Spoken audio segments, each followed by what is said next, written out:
Hey race fans, Doug Bowles here at the Indianapolis Motor Speedway. We're going to show you another historic place here at the Speedway that very few people have an opportunity to see, and actually it's a place that doesn't get used as much now as it did back in 1961 when it was built, and it stayed active until later when we had a brand new media center. So we're going to go upstairs here on the backside of the paddock, up through the Paddock Penthouse, and then spelunk our way down, which isn't really spelunking, but we're going to go down the stairs.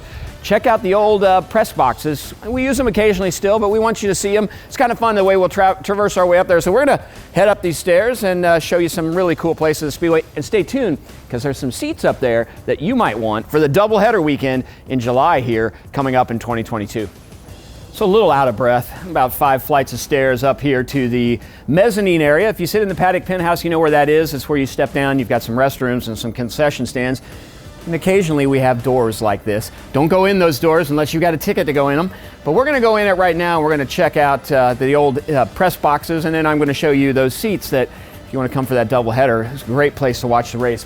So we're at the landing here, overlooking the front stretch of the Indianapolis Motor Speedway. You can see the yard of bricks, the pagoda, all the pre-race ceremonies could have been viewed from here. If you look to the left or to the right of me, you can actually see all of the old press boxes. Some of these actually continue to be used now. A lot of international broadcasters will come in and they'll put their broadcast team in these. They'll put video boards in there so they can call it from the video, but they can actually see the racing out front. So we're going to check out one of these booths. Again, these were used really starting in 1961 all the way up until almost 2000 for all of our media.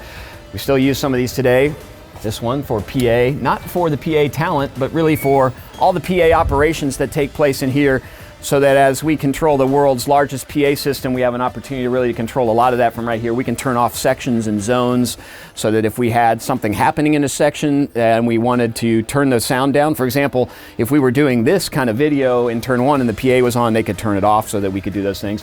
Obviously, they can keep track of where all of the sound is, how to control it, and you got your handy dandy old time phone there. So for those of you that are under the age of 25, you probably don't know what this is, but old telephone. So this is really where a lot of that takes place. You can really see what's going on. So when pre-race happens right across the way, whether it's either on Victory Podium or right here in the Yard of Bricks, there's a communication and ability for the PA team to make sure that all of the sound is up and down as it's needed with all the different mics that we've got around the Indianapolis Motor Speedway for those pre-race activities.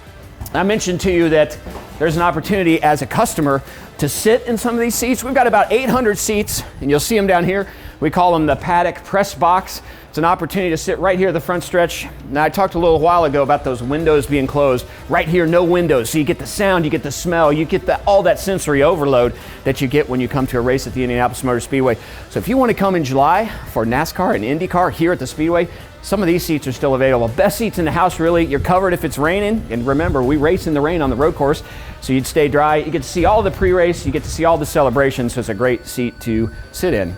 So I hope you've enjoyed this next version of Behind the Bricks and an opportunity to see something that not a lot of people get to see. These seats right here only open on race day for the Indy 500 and throughout Brickyard weekend. You have an opportunity to sit here. I'd love for you to do that. But thanks for joining us. Follow IMS.com, all our social channels for everything Indianapolis Motor Speedway and the NTT IndyCar Series and the NASCAR Series that races here. We want to keep you up to date. If you don't have your tickets yet, get your tickets for all of our races in the 2022 season. We can't wait to see you here, and we can't wait to see you next on our next episode of Behind the Bricks.